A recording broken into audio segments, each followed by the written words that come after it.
December 15, 1944. Near the village of Schmidheim in western Germany, the winter ground lay hard as iron. Beneath the boots and treads of the German army, the frozen soil shuddered as armored units moved steadily west under cover of night. Oberleutnant Hans Müller sat cramped inside a half-track, his breath fogging the air as he watched long lines of tanks vanish into the dark mass of the Eifel forests. The operation was imminent. By the following day, the High Command promised Germany would seize the initiative once more. Victory, they claimed, was still possible. Müller held his diary with stiff, half-frozen fingers.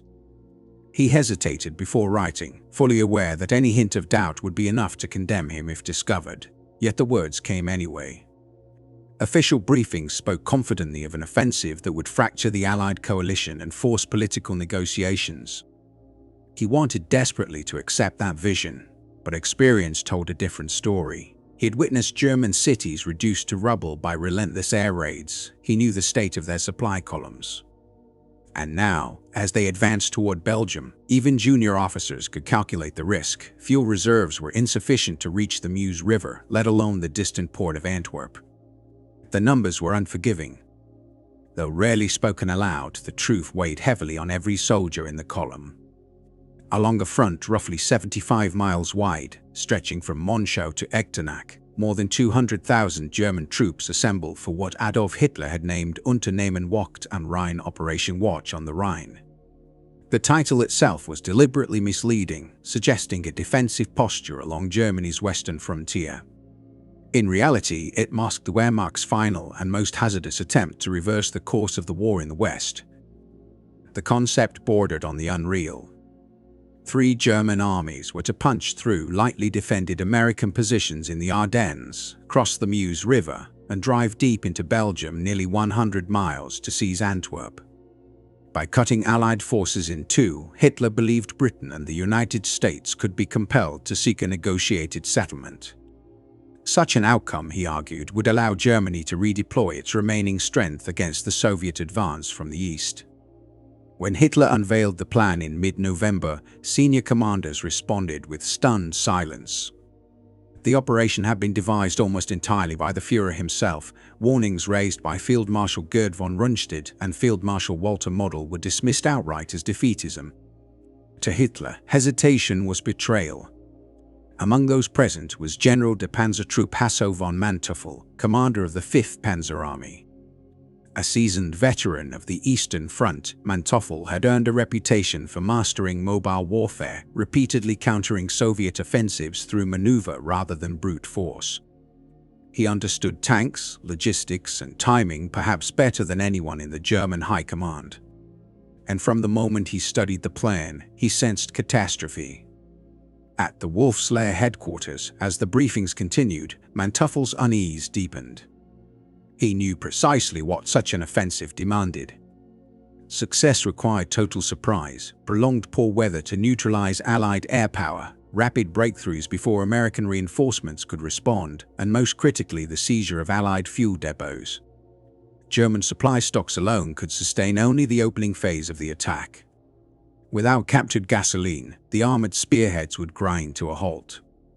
In a private audience with Hitler on December 2, Manteuffel carefully voiced his concerns. He explained that every element had to fall perfectly into place.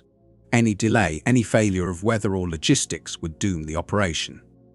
Germany no longer possessed the margin for error such a gamble required. Hitler listened but remained unmoved. The decision had already been made. As the armored columns rolled westward through the frozen forests, the fate of the offensive rested not on optimism or rhetoric, but on realities that even the most loyal officers could no longer ignore. Hitler brushed aside the warnings of his generals with casual confidence. He remained convinced that determination, discipline, and ideological commitment would compensate for Germany's growing shortages.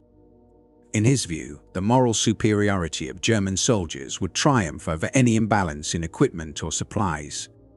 What Hitler deliberately ignored was a fundamental reality of modern warfare. Resolve alone could not move armored divisions without fuel, could not manufacture shells for empty artillery pieces, and could not replace the enormous losses that the coming operation would demand. Germany was preparing to gamble roughly 800 aircraft and 1,500 tanks on a plan that many officers believed had no more than a 1 in 10 chance of success. The forces being assembled for the offensive known as Wacht am Rhein constituted the last strategic reserve of the Third Reich. Once committed, there would be nothing left to respond to failure. The primary blow was to be delivered in the north by the 6th Panzer Army, commanded by SS Oberstgruppenführer Josef Sepp Dietrich. His mission was ambitious: push through the Ardennes, break past Liège and race toward Antwerp, the critical Allied supply port. Although Dietrich commanded the strongest armored formation Germany could still field, his record gave little confidence. He had never proven himself capable of directing large-scale operations. His rise through the ranks owed far more to his personal loyalty to Hitler and his early involvement in the Nazi movement than to professional military competence. Senior commanders were privately scathing in their assessments. Rundstedt reportedly described him as well-meaning but intellectually limited, while Field Marshal Model objected to his appointment altogether, objections that Hitler summarily dismissed. South of Dietrich's forces, the 5th Panzer Army under Hasso von Manteuffel was assigned the central axis of advance. It would drive toward Bastogne and Namur before turning north to link up with the 6th Panzer Army, completing the encirclement of Allied forces. On the southern flank, the 7th Army, commanded by General Erich Brandenberger, was tasked with protecting the operation from counterattacks. However, this force consisted mainly of infantry units lacking both mobility and heavy firepower, capable only of delaying, not stopping, an American response. On paper, the scale of the offensive appeared formidable. More than 400,000 German troops were scheduled to take part across different phases of the attack. Around 1,400 tanks and assault guns, some 2,600 artillery pieces, and roughly 1,000 combat aircraft were gathered by stripping resources from across the collapsing Reich. Yet behind these impressive statistics lay profound structural weaknesses. Many of the 30 divisions assigned to the operation were hastily rebuilt formations filled with poorly trained teenagers and older men recalled to service out of desperation. Even the elite panzer divisions equipped with feared Panther and Tiger tanks suffered from critical deficiencies. Support vehicles were scarce, spare parts were in short supply, and fuel shortages were severe. German planners calculated that available gasoline would allow armored units to advance no more than 30 to 40 miles. The Meuse River lay twice that distance away. Antwerp, the ultimate objective, was over 120 miles from the start lines. The entire plan hinged on a single fragile assumption that American fuel depots would be captured intact during the opening days, if U.S. forces destroyed their own supplies, as doctrine dictated the German advance would stall, leaving its armored spearheads stranded deep behind enemy lines. In terms of concealment, the Germans executed strict radio silence, movement restricted to nighttime hours, and the deliberate use of a code name suggesting a defensive posture all contributed to deceiving Allied intelligence. The build-up went largely unnoticed. American commanders believed that Germany no longer possessed the strength to launch a major offensive. The Ardennes sector, targeted for the attack, was likely held by a mix of exhausted veteran units and inexperienced divisions recovering from previous battles. Soldiers referred to the area as a quiet front, a place to rest rather than to fight. But surprise, however complete, could only delay the inevitable. Every experienced German officer understood the reality beneath the optimism. The moment the offensive began, the clock would start ticking. Once the Allies grasped what was unfolding, American reinforcements would flood into the Ardennes. From that point forward, the German armies would not only be fighting the enemy but time itself. The morning of December 16 opened under a blanket of freezing fog across the Ardennes forest. In the half-light before sunrise, the stillness was violently broken.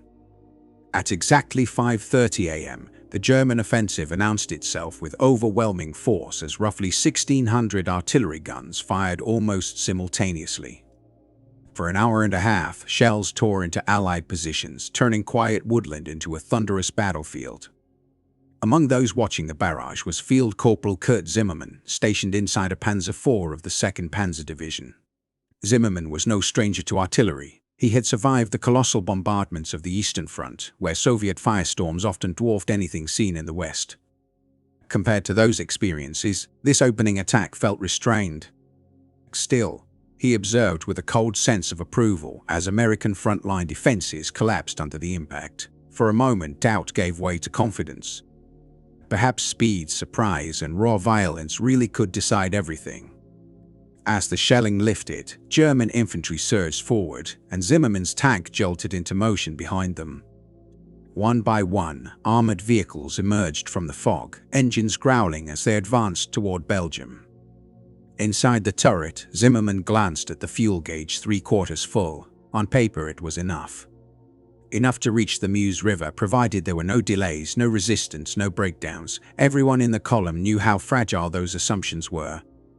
That single word "if" hung heavily over the entire operation. While the armored spearheads pushed west, trouble erupted almost immediately in the north. Near the village of Lanzerath, a small American reconnaissance platoon, reinforced by artillery spotters, achieved something extraordinary. For nearly 10 hours, they stalled an entire German paratrooper battalion, pinning it down with accurate fire and stubborn resistance. The delay would ripple through the German timetable with serious consequences. By the time SS Obersturmbannführer Joachim Peiper arrived in the area later that evening, the situation had not improved. Peiper commanded Kampfgruppe Peiper, the most heavily armed and strategically vital formation within the 6th Panzer Army. At just 29 years old, he was already a veteran of brutal armored warfare in the East and a former adjutant to Heinrich Himmler himself. Tall, fair-haired, and fiercely loyal to the SS ideology, Peiper had earned a reputation for relentless aggression. Under his command were roughly 4,800 troops, supported by 117 tanks and a large number of armored and logistical vehicles. His mission left no room for interpretation: smash through more exposed flanks and capture key bridges before they could be demolished. Speed was everything.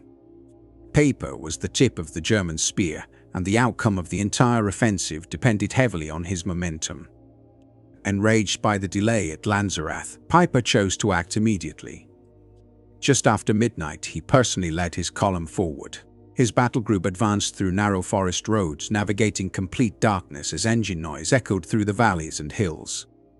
The attack plan had envisioned reaching the Meuse within 12 hours. By now, Peiper was already running at least 6 hours behind schedule, and American defensive lines were still not fully breached. At Honsfeld, Peiper's forces finally broke through. German tanks overwhelmed American positions with startling speed. Vehicles, fuel, rations, and large numbers of prisoners were seized. Many American soldiers were taken completely off guard. Some were captured while still asleep as German armor rolled directly into their bivouac areas.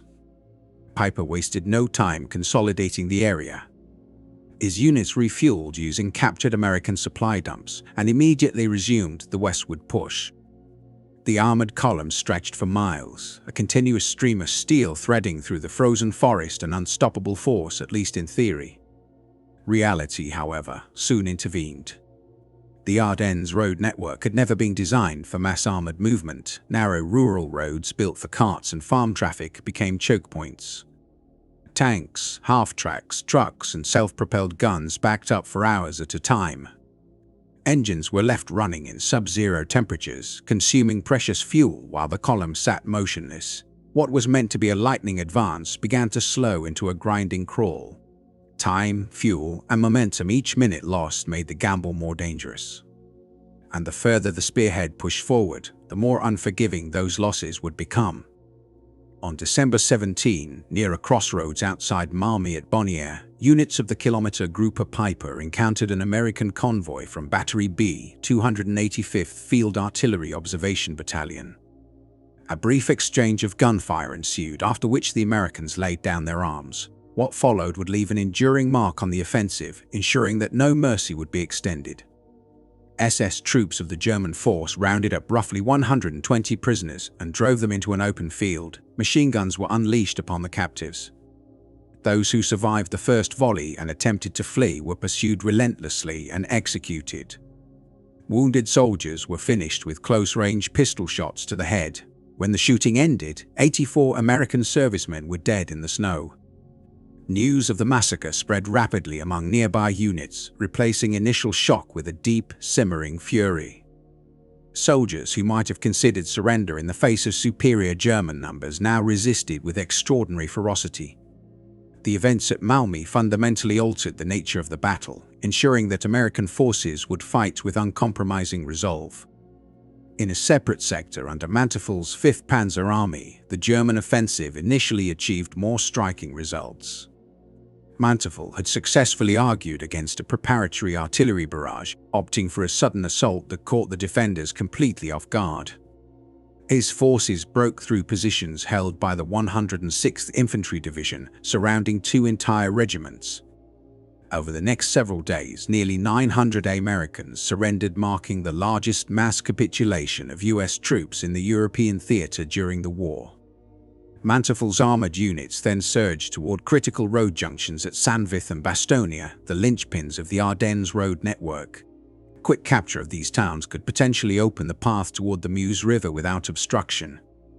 Oberst Minrad von Lau, leading the 2nd Panzer Division, advanced his tanks at high speed, deliberately bypassing fortified American positions to be dealt with later by infantry, while his panzers pressed deeper into Belgian territory. Maps at the 5th Army headquarters depicted a seemingly decisive German breakthrough. In certain areas, forces had advanced nearly 20 miles and American defenses appeared to be crumbling. For a brief interval, Hitler's gambles seemed on the verge of success. However, Lieutenant Friedrich Radke, a seasoned panzer commander, grew increasingly uneasy as he monitored his Panther tank's fuel gauge. After advancing approximately 15 miles, the unit had already consumed half its fuel supply. Narrow roads snaked through dense forests, limiting off-road mobility. Every detour, every bypass around destroyed bridges, further depleted fuel reserves. Radke's company had begun the offensive with 22 tanks, 3 of which had already been rendered inoperative due to mechanical failure, highlighting the strain on German maintenance capacity and the wear on engines. Despite the German industry's ability to produce technically advanced tanks, the lack of spare parts severely restricted operational endurance. Radke's crews had been instructed to rely on captured American fuel depots along their route, but all they found were scorched supply points destroyed by retreating forces. The calculations were clear: without refueling, the tanks would likely run dry somewhere between Sandvith and the Meuse, leaving them exposed to American aircraft and turning them into immobile targets. On December 18, the weather began to shift, undermining what had been Germany's primary advantage. Thick fog and cloud cover that had previously grounded Allied air operations began to lift. Suddenly, American fighter bombers appeared over the battlefield, striking German formations with devastating precision. Captain Hans Schmidt, commanding a company of Panzer Grenadiers, watched as P-47 Thunderbolts strafed his column, annihilating 3 trucks and a half-track in seconds. The aircraft executed rapid dives through the gaps in the clouds, releasing rockets and firing cannons before climbing back into the overcast.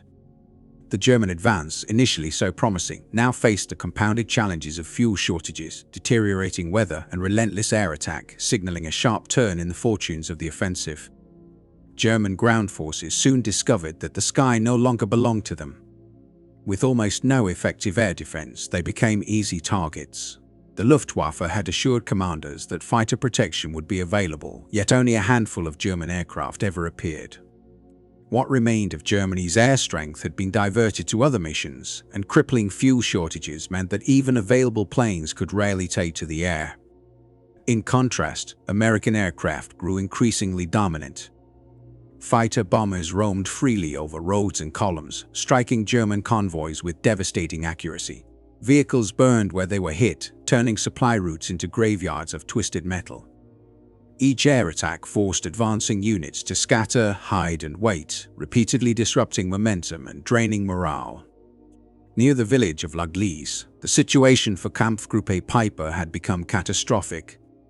The once feared armored spearhead was completely immobilized, surrounded by American forces and utterly devoid of fuel. What had begun as a force of nearly 4,800 men supported by 117 tanks and armored vehicles had been reduced to fewer than 800 exhausted soldiers and just 25 vehicles, none of which could move. American artillery maintained relentless pressure, shelling the village day and night. Infantry units and armored elements closed in from all sides, steadily tightening the encirclement. Escape routes vanished one by one.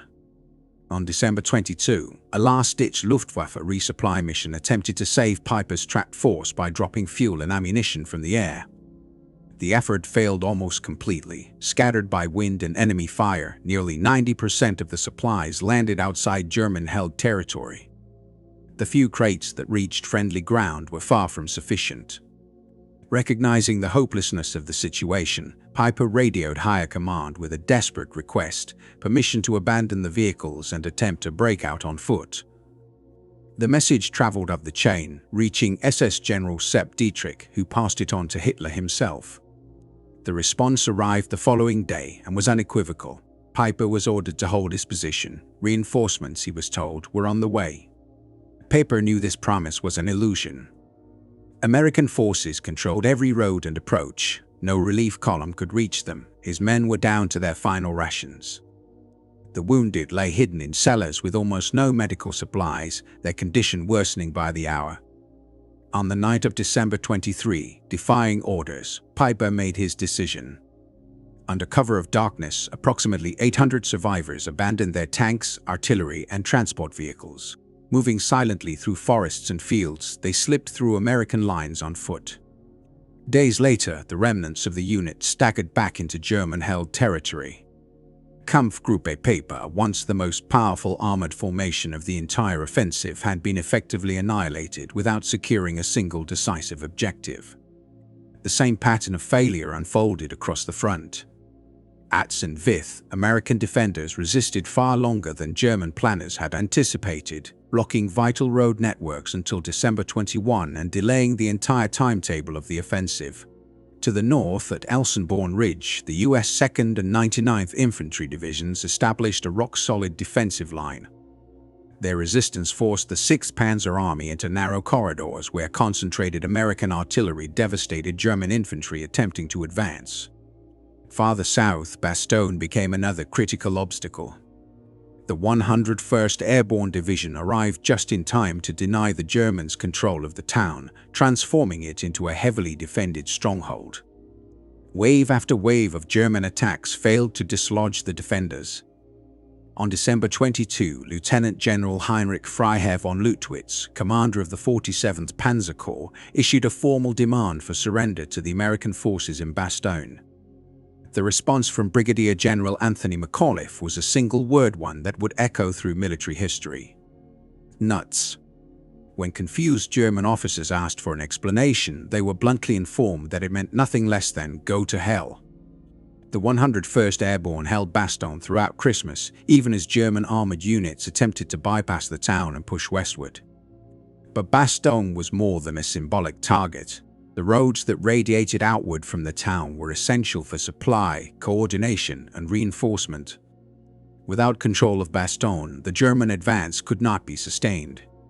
Then, on December 24, the weather finally changed. The thick cloud cover that had shielded German movements for days vanished. Clear skies opened above the Ardennes for the first time in a week, precisely the conditions German planners had feared from the beginning.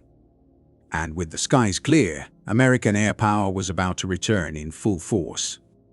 As the weather suddenly cleared, the balance of the battle shifted dramatically. Within a matter of hours, the skies over the Ardennes were crowded with Allied aircraft. More than 5,000 missions were flown in a single day. Fighter bombers swept across the battlefield, striking German supply routes, attacking immobilized armored units, and airdropping food, ammunition, and medical supplies to isolated American formations that had been cut off during the early phase of the offensive. German tank crews could do little but watch. Feldwebel Karl Meyer, an officer commanding a battalion of Tiger tanks, observed in mounting frustration as American P-47 Thunderbolts systematically annihilated his logistics column. One by one, fuel trucks and ammunition carriers exploded along the roads. The result was catastrophic. Without shells, the Tigers could not fight. Without fuel, they could not even reposition. Allied pilots had learned through experience that destroying fuel transport was far more effective than engaging the tanks themselves. A tank without fuel was no longer a weapon. It was a stationary target. Mears battalion had entered the offensive with 45 Tigers, the most powerful armored vehicles Germany possessed. By Christmas week, only 19 remained operational. The others had been abandoned due to fuel shortages, destroyed from the air, or knocked out during brutal close-range engagements. On paper, the Tiger tank was nearly invulnerable. Its thick armor resisted most American anti-tank fire, and its 88mm gun could destroy any Allied vehicle at long distances. In reality, none of these advantages mattered once the machines were stranded on frozen roads with empty fuel tanks, while American aircraft loitered overhead waiting for targets. By December 25, the German advance had reached its absolute limit. Units from the 2nd Panzer Division had pushed farther west than any other formation, reaching within roughly 4 miles of the Meuse River near Dinant. This marked the deepest penetration of the entire offensive, yet this achievement proved hollow. The forward elements were quickly isolated, encircled by Allied forces, and deprived of fuel and reinforcements. The spearhead that was meant to split the Allied front instead became a trapped pocket. To the north, British armour from XXX Corps firmly controlled the crossings over the Meuse, forming an immovable barrier. To the south, General George S. Patton executed one of the most remarkable manoeuvres of the war. His Third Army disengaged from its positions in Rhein, pivoted nearly 90 degrees in freezing winter conditions, and struck hard into the exposed southern flank of the German Bulge. At the same time, the improving weather sealed Germany's fate. With clear skies, American forward observers directed artillery fire with devastating accuracy. German positions were subjected to relentless bombardment. Allied supply systems, refined through years of war, operated with astonishing efficiency. Thousands of tons of fuel, ammunition, and food moved forward every day. In contrast, German convoys burned on open roads, hunted by aircraft that now dominated the airspace completely. The bulge in the Allied lines, the feature that gave the battle its name, had expanded as far as it ever would. From that moment on, it would only shrink.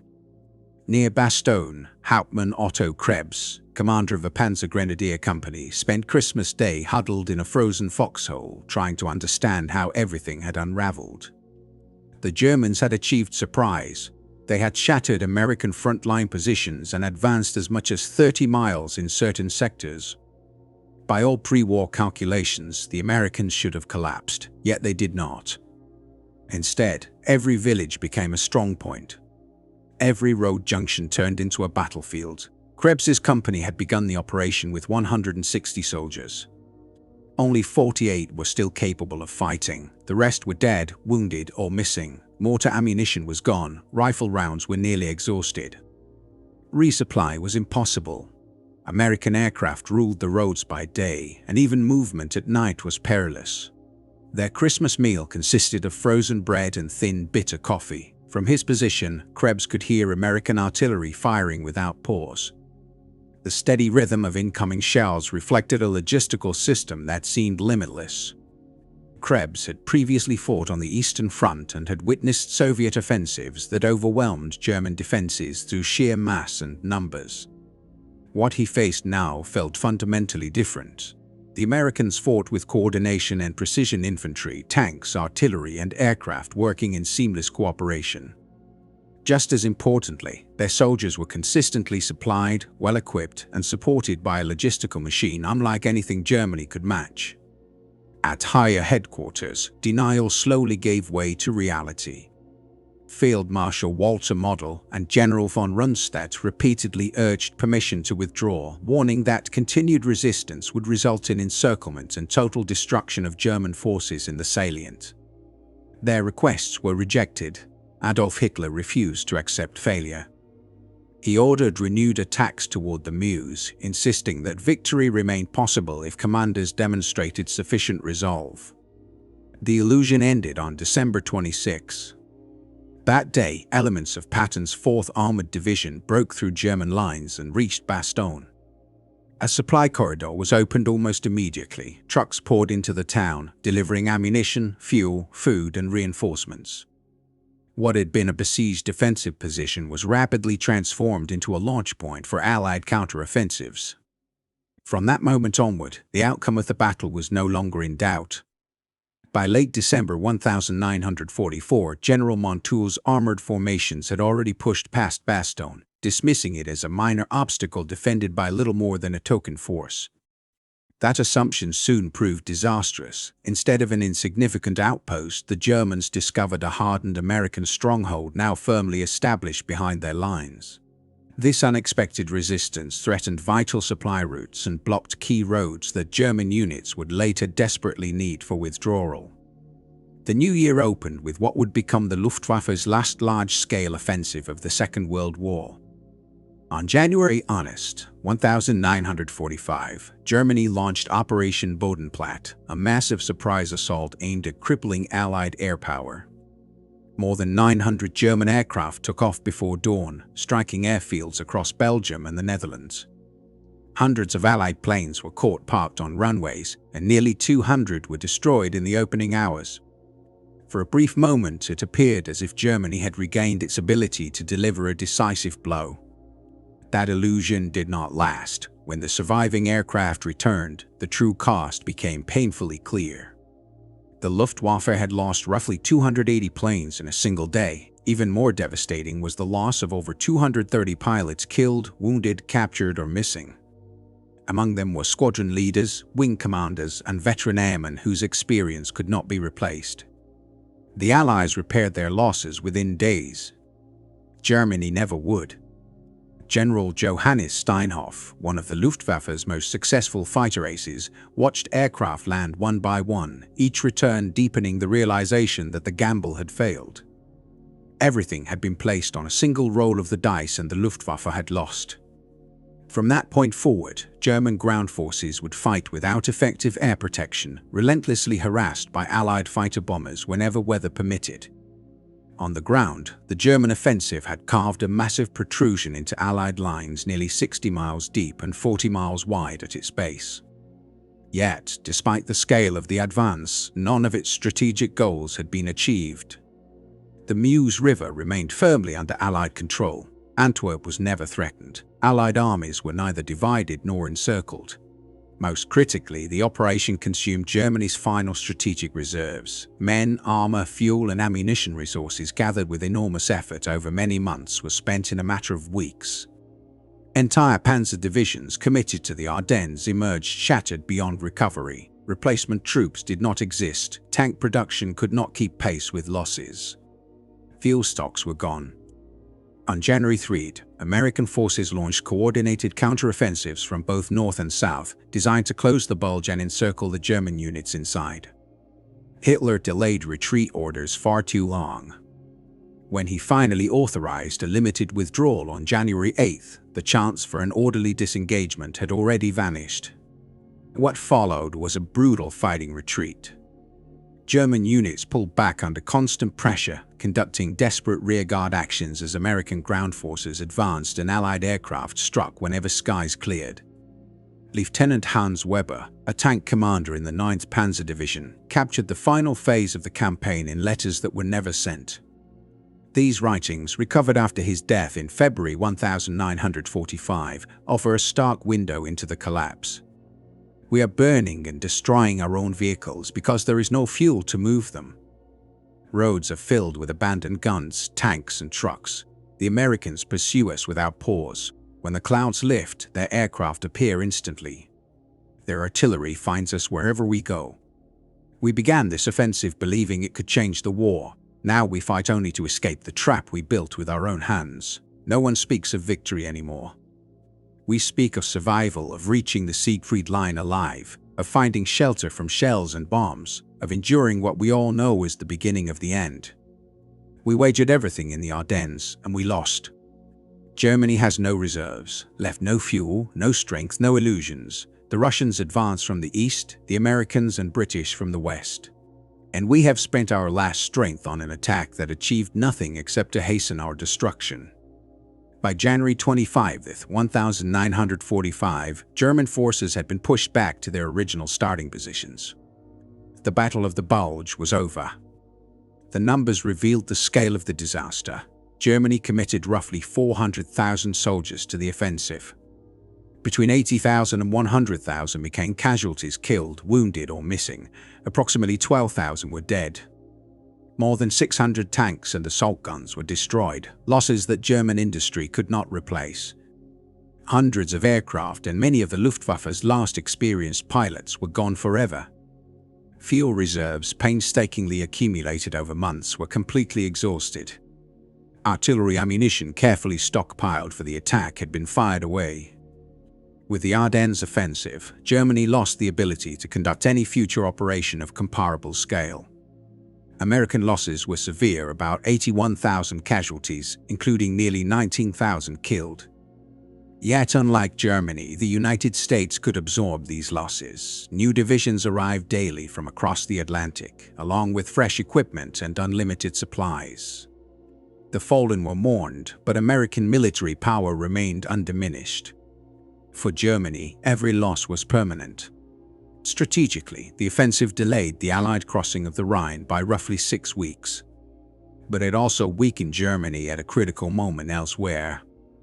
On January 12, the Soviet Union launched a massive winter offensive in the east, forcing Germany to divert reinforcements just as they were most desperately needed in the west. Hitler had believed that a decisive victory in the Ardennes would allow Germany to focus its strength against the Soviet Union. Instead, the gamble failed completely.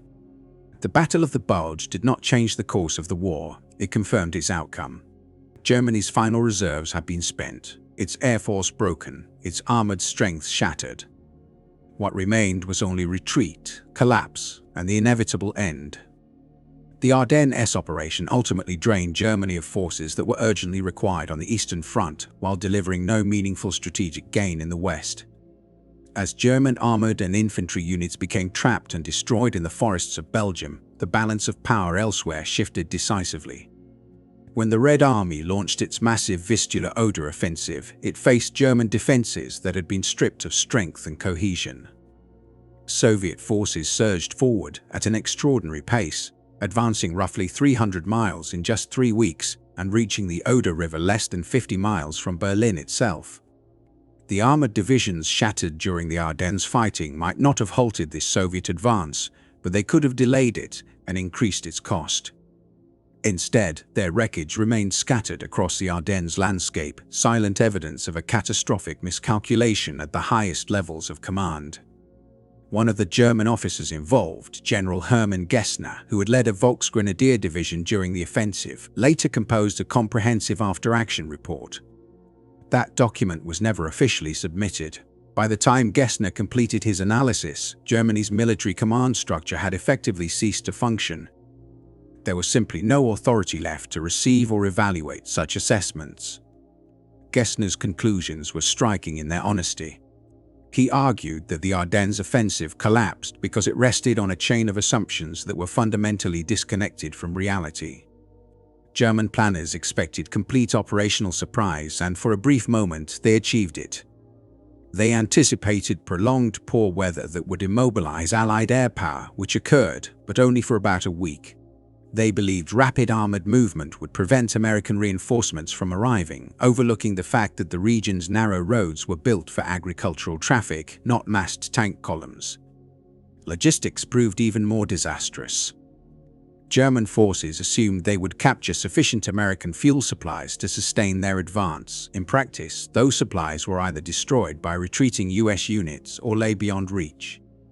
Another assumption that American formations would crumble under the shock of the initial assault also proved false, even newly arrived US divisions resisted stubbornly, contesting every village and intersection, slowing the German timetable at each step.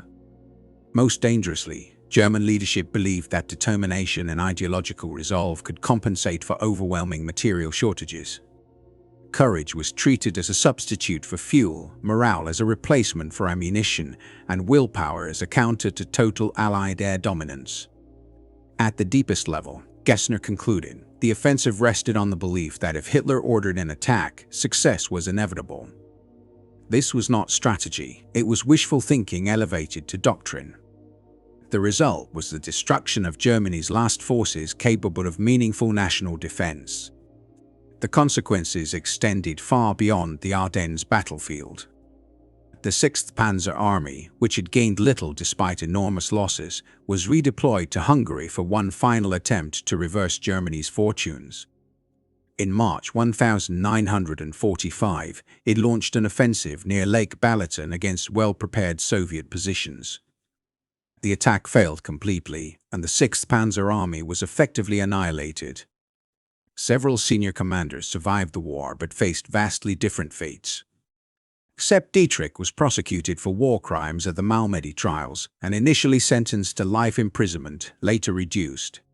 He was released in 1955 and died in 1966, never publicly accepting responsibility for the massacre committed by troops under his command. Joachim Peiper met a more violent end. Also convicted at Malmedy and originally sentenced to death, later commuted to life imprisonment, he was released in 1956. Peiper relocated to France, living under an assumed identity for years. In 1976, his past was uncovered. Shortly afterward, his home was attacked with incendiary devices, and he was killed. Decades after the massacre at Bauernese Crossroads, its legacy finally caught up with him.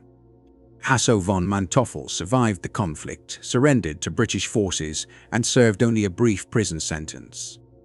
In post-war West Germany, he entered politics and played a role in shaping the new Bundeswehr, even coining its name.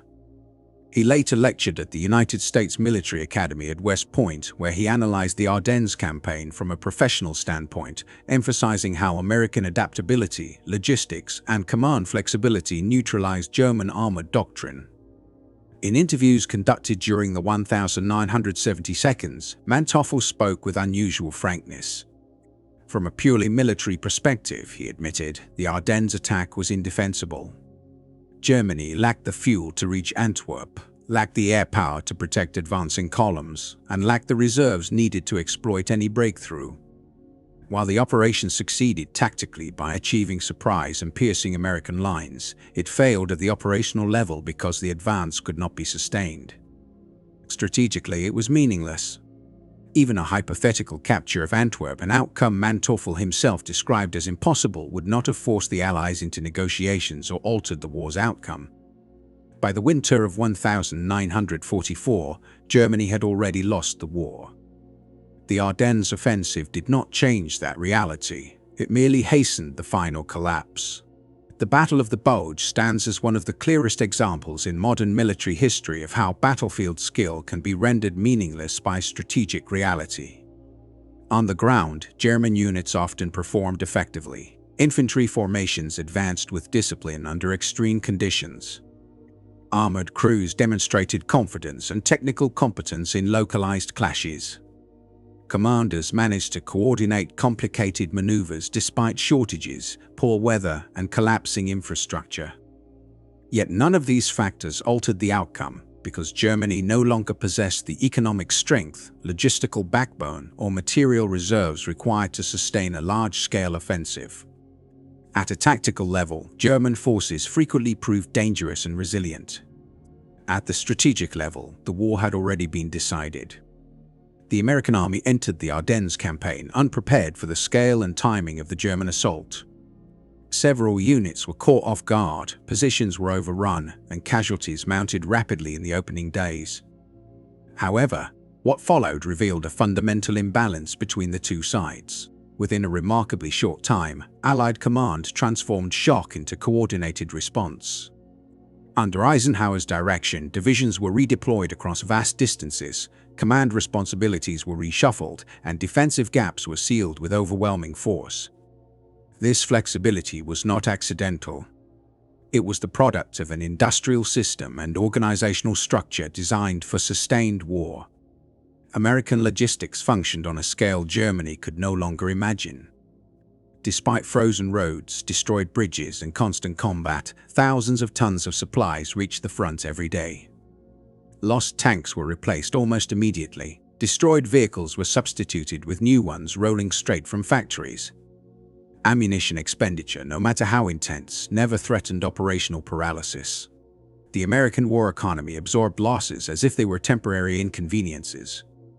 The Battle of the Bulge was not decided because American soldiers were universally superior fighters. In many direct encounters, German units displayed sharper tactical execution. What determined the outcome was America's capacity to endure, adapt, and respond faster than its enemy could recover. Air superiority played a decisive role once the weather improved. Allied aircraft roamed freely, striking German supply columns, immobilizing armored units, and turning every exposed road into a death trap. For Germany, the Ardennes marked the end of strategic mobility. After the failure of the offensive, the Wehrmacht lost the ability to conduct meaningful offensive operations. From that moment onward, German forces fought almost exclusively in retreat or static defense. The initiative passed entirely to the Allies. In the east, Soviet armies surged forward relentlessly, crushing resistance and driving toward Berlin. In the west, American and British forces reorganized and prepared for the final assault across the Rhine. Meanwhile, Germany itself was collapsing. Strategic bombing campaigns reduced cities to ruins. Synthetic fuel plants and oil facilities were systematically destroyed, strangling the remaining mobility of the armed forces. Railways and transport hubs ceased to function effectively. Food shortages worsened. The industrial system that had supported years of war was breaking apart under relentless pressure. By late 1944, German soldiers were no longer fighting for victory. They fought to slow the inevitable. Each day of resistance was an attempt to delay Allied armies from reaching German population centers. Many continued to fight not out of belief, but because surrender had been equated with treason. Desertion meant execution, and punishment extended to families. Even as defeat became undeniable, the Nazi state maintained control through fear, coercion, and indoctrination. The cost of the Ardennes offensive was devastating. Germany suffered approximately 100,000 casualties and expended vast quantities of fuel, ammunition, and equipment that could never be replaced. In exchange, the operation achieved nothing of lasting strategic significance. Allied plans were delayed by roughly 6 weeks. The crossing of the Rhine was postponed from February to March 1945. That delay was the entirety of Germany's gain. To achieve it, Germany sacrificed its final mobile reserves. When Allied forces eventually crossed the Rhine, they encountered defenses that were thin, exhausted, and unable to resist sustained pressure. Armored divisions that might have been used to counter Soviet offensives in the east were destroyed in the west. Fuel that could have enabled an organized withdrawal was burned in a futile attempt to advance. The Ardennes offensive consumed the last remnants of Germany's operational flexibility. It was Adolf Hitler's final gamble, and it failed completely. In many respects, it was the most costly mistake of the entire war, not because of its immediate losses, but because it squandered resources Germany could no longer afford to lose in pursuit of objectives that were never attainable. One of the men who experienced this collapse firsthand was Greer Paul Schmidt, an infantryman in the 12th Volksgrenadier Division. Writing years later, he described the emotional arc of the campaign with brutal clarity. At the outset, morale was unexpectedly high. After months of retreat, the idea of attacking again produced a surge of optimism. Soldiers believed they were finally delivering a decisive blow against the Americans. Early successes seemed to confirm that belief. Allied units withdrew, supplies were captured, progress appeared real. But the illusion did not last. By the fourth day, American resistance intensified. Artillery fire grew heavier and more precise. Counterattacks forced German units out of positions they had only recently seized, and whenever the clouds lifted, Allied aircraft appeared. Fighter bombers struck relentlessly, destroying fuel trucks, ammunition carriers, and supply convoys. Without fuel, tanks became stationary targets. Without supplies, infantry advances stalled. By Christmas, most soldiers understood the truth. The offensive had failed. By New Year's Day, survival had replaced ambition. When the division finally withdrew in late January, it no longer existed as a functional unit.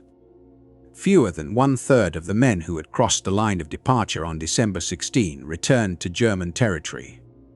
The rest were dead, wounded, or prisoners of war. Schmidt concluded that the war had been lost in the Ardennes not because German soldiers lacked courage or competence, but because they had been sent forward with insufficient resources, unrealistic goals, and planning disconnected from reality. Tens of thousands paid with their lives for that delusion. The soldiers who fought in the Ardennes were not the same force that had swept through France in 1940 or surged into the Soviet Union in 1941. They were older, fewer, poorly supplied, and fighting for a cause already condemned by its own limitations. The Battle of the Bulge revealed with brutal clarity that tactical skill cannot compensate for strategic exhaustion. By the winter of 1944, the German army that launched its final major offensive in the Ardennes was a shadow of the force that had once swept across Europe. Large numbers of its soldiers were barely prepared for the reality they faced. Many were adolescents who had completed only a few weeks of rushed training before being sent directly to the front. Others were men well past their prime, pulled abruptly from civilian life factories, offices, and workshops to replace losses that the army could no longer afford. Even within formations officially classified as elite, such as the Waffen-SS divisions, experience was uneven. Veteran fighters were still present, but they were now surrounded by a growing number of young, untested recruits who lacked combat knowledge and battlefield instinct. The cohesion that had once defined these units was steadily eroding. Material shortages further undermined German effectiveness. Weapons issued to frontline troops ranged from outdated rifles to captured arms originating from numerous foreign armies, each with incompatible ammunition and maintenance requirements. Armored units relied on a patchwork of vehicles, some obsolete, others technically impressive but plagued by mechanical failures. Even German-designed tanks and trucks were often unreliable, worn down by years of continuous use and insufficient repair. Germany's logistical system, once a cornerstone of its military success, was close to collapse. Allied air forces had systematically targeted railways, bridges, fuel depots, and factories, leaving transportation networks fragmented and unpredictable. Supplies arrived late or not at all. Fuel shortages were constant. Ammunition deliveries were irregular. Units often advanced without knowing whether resupply would ever reach them. The Wehrmacht that moved into the Ardennes bore little resemblance to the disciplined, well-equipped army that had dominated Europe 4 years earlier. What remained was a force of physically exhausted men operating worn and unreliable equipment, driven less by confidence than by desperation. Ideology, increasingly detached from reality, sustained the hope that a decisive blow might still reverse Germany's fate, even as evidence to the contrary mounted daily. Yet remnants of Germany's earlier military strengths had not entirely disappeared. German battlefield doctrine continued to emphasize decentralized command. Junior officers were expected to act independently, making rapid decisions based on local conditions rather than waiting for instructions from higher headquarters. In previous campaigns, this approach had proven highly effective. During the Ardennes fighting, this flexibility allowed isolated German units to continue advancing even when communication lines were severed and the broader offensive had clearly lost momentum. In some sectors, small groups pushed forward simply because no order to stop ever arrived. German armored crews also retained a high level of technical skill. When fuel and ammunition were available, Panther and Tiger tanks could outperform most Allied vehicles in direct combat. Similarly, German infantry formations, when competently led and adequately supplied, continued to fight with discipline and determination. None of these factors, however, altered the fundamental strategic reality. Germany was engaged in a conflict it no longer had the capacity to win. Tactical skill and individual bravery could not compensate for overwhelming Allied material superiority. The Allies could absorb losses, replace destroyed equipment, and replenish manpower at a pace Germany could no longer match. The Battle of the Bulge exposed the complete failure of Nazi Germany's long-term strategy. Since 1943, Hitler had pursued a belief that inflicting heavy casualties would eventually break the will of democratic societies. He assumed that public pressure in Britain and the United States would force their governments to seek compromise once losses became severe. This assumption proved catastrophically wrong. When American units were initially overwhelmed during the opening phase of the Ardennes offensive, the Allied response was not hesitation or negotiation. Instead, reinforcements were rushed forward at unprecedented speed to contain and reverse the breakthrough. When British armoured formations secured the Meuse River crossings, denying Germany its central objective, the British government showed no wavering in its commitment to unconditional surrender. Unlike Hitler, Allied leadership understood the true state of the war. Germany no longer possessed the ability to change its overall trajectory. The only remaining questions were how long the conflict would continue and how many lives it would cost. The Ardennes offensive added roughly 100,000 German casualties without altering the outcome of either question. What the offensive did achieve was the complete destruction of any remaining possibility for a negotiated peace. Atrocities committed during the campaign erased whatever limited sympathy Allied leaders might still have felt. The massacre of American prisoners at Malmedy, the killing of Belgian civilians, and a pattern of systematic war crimes carried out by SS units hardened Allied resolve. These actions ensured that demands for unconditional surrender and full occupation would remain absolute and non-negotiable. Germany's defeat would be total. The country would be occupied in its entirety, and its leadership would face trial for war crimes. The Ardennes offensive guaranteed that there would be no conditional surrender, no political compromise, and no escape from accountability for those responsible. By February 1945, as German forces withdrew toward the Siegfried Line, the situation was beyond recovery. In the east, Soviet armies had advanced to within roughly 60 miles of Berlin. In the west, American and British forces prepared to cross the Rhine with overwhelming strength. Germany's industrial foundation had been shattered. Air attacks on synthetic fuel facilities had reduced oil production to negligible levels. Aircraft remained grounded for lack of aviation fuel.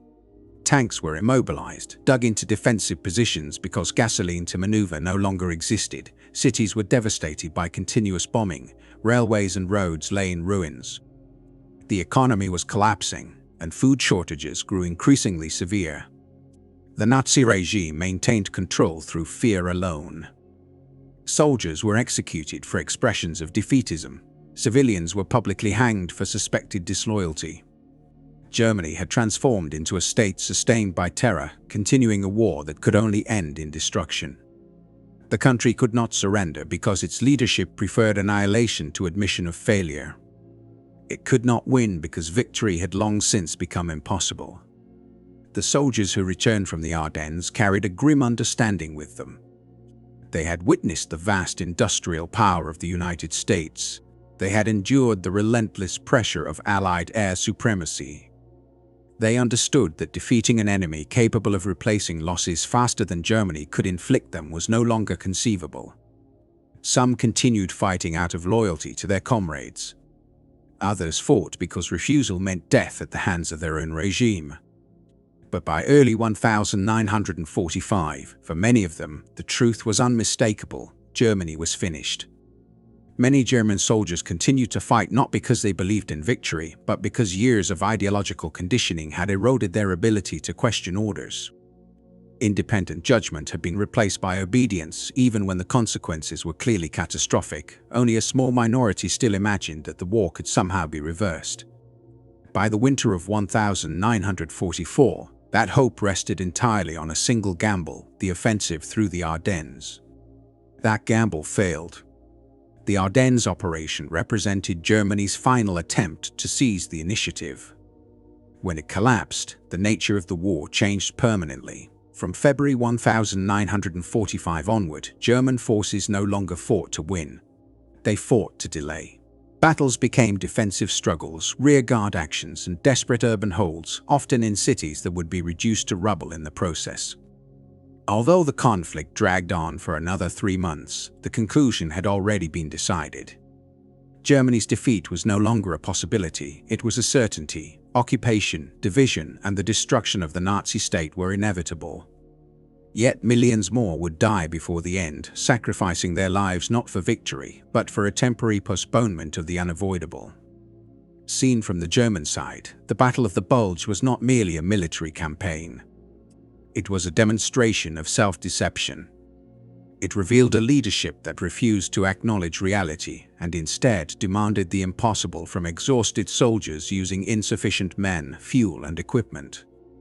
It was an operation built on denial, sustained by illusion, and doomed from the outset. On a tactical level, German units often performed with remarkable competence. Surprise was achieved, Allied lines were pierced, advances were made deep into Belgium, and American forces suffered substantial losses. Under normal circumstances, such achievements might have signaled operational success. In this case, they were meaningless. Tactical skill was expended in service of a strategy that could not work. The fundamental calculation behind the offensive was fatally flawed. Germany no longer possessed the industrial strength, logistical capacity, fuel reserves, or air superiority required to defeat the Allied coalition. No battlefield success, however dramatic, could overcome that imbalance. Each additional week of fighting only increased the scale of Germany's eventual destruction. Every soldier lost in the Ardennes fell in pursuit of objectives that could never be reached. The offensive was incapable of delivering the results it promised, and its failure ensured that Germany's defeat would be total rather than negotiated. The cost was staggering. Roughly 100,000 casualties, hundreds of tanks destroyed, vast numbers of aircraft lost, and irreplaceable stocks of fuel and ammunition consumed. In exchange, the Allies were delayed by little more than a month. No strategic advantage was gained. The Ardennes offensive was therefore more than a defeat, it was the collapse of Germany's final illusion. After it ended, even the most ideologically committed figures within the Nazi system could no longer plausibly argue that victory was attainable. What remained was not hope, but the certainty of annihilation. Worse still, the offensive had expended the last reserves capable of slowing that outcome. When collapse finally arrived, there would be nothing left to soften the fall. For German soldiers, the battle marked the moment when the future closed off entirely. Many believed they were fighting to preserve their country's existence. In reality, they were participating in an operation that accelerated its ruin, ordered by a regime unwilling to admit failure and prepared to accept total catastrophe rather than concede error. They faced enemies whose overwhelming material strength rendered courage and battlefield skill insufficient. The Battle of the Bulge stands as Germany's last major offensive and its final strategic disaster. It was the moment when the logic of modern warfare became undeniable. Determination cannot replace factories, ideology cannot substitute for fuel, and bravery cannot overcome air superiority and logistics. From December 16, 1944, when German artillery opened fire, to January 25, 1945, when the surviving units withdrew, Germany fought a battle it was incapable of winning. It bought time it could not afford at the cost of resources it could never replace. The outcome it sought to prevent was not delayed, it was hastened by the very action intended to avoid it. In the Ardennes, Germany did not merely lose a battle. It lost the last remaining justification for continuing the war. Hope vanished, illusion collapsed, and the mathematical realities of industrial warfare asserted themselves with finality. The road from that frozen forest led directly to total defeat.